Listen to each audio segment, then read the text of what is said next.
was 52 kilometers from Paris and was the headquarters for all the correspondence there. We see Ernie Pyle again on the left, and George Stevens, the Hollywood director, myself, and of course Pete Carroll. It was shortly after these pictures were taken that Ernie Pyle decided to return back to the States and then went to the Pacific, where he was killed. George Stevens was a very well-known Hollywood director, I'm sure you recall, and he died only a few years ago. But practically every correspondent turned out to try to get into the city of Paris.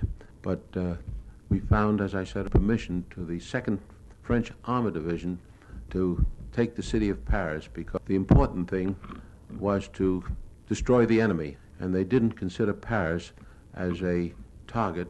It would lay them if they did try to take the city themselves. They wanted to circumvent the city because they wanted to give the honor to the French. General Leclerc, command of the 2nd Armored Division, and he refused to let the correspondents accompany his force to get into the city, simply because he didn't want any shots made until he had the city secure.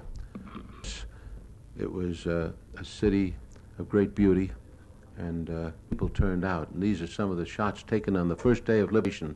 I just didn't nearly get enough of these shots because there was too much to do. And soon General de Gaulle came into the city and paraded down the champs-elysées. And here he is taking the salute and receiving some flowers from a French girl. It must be remembered that de Gaulle was not well known at this time, and very few people could listen to the radio reports that told about us in England prior to crossing the Channel. But soon he became very popular. It seemed as though everybody in Paris to see de Gaulle. And he was marching down the Champs-Elysées at this point. And later in the day, our own troops paraded down the avenue, and this was something that made us all proud. And here's de Gaulle parading, and suddenly firing opened up from forces that were left behind, and they thought from the FFE and some of the fascists that were still in the city trying to panic the people. But if you stuck your head out a window, you were bound to lose it. And this went on continuously for several hours. In fact, I was in the middle of this thing, and these are shots that I took of people lying flat on the ground. They'd get under our car. We couldn't move the car while they were trying to get the people to stop shooting by raising white flags. But it went on continuously, and although it was small arm fire, de Gaulle just stood his ground. Mother wasn't taking any chances. But this is the way the streets of Paris looked on the day of liberation. They did catch some of these people who were responsible for the shooting, at least they told us that, and unfortunately they beat them to death right on the spot.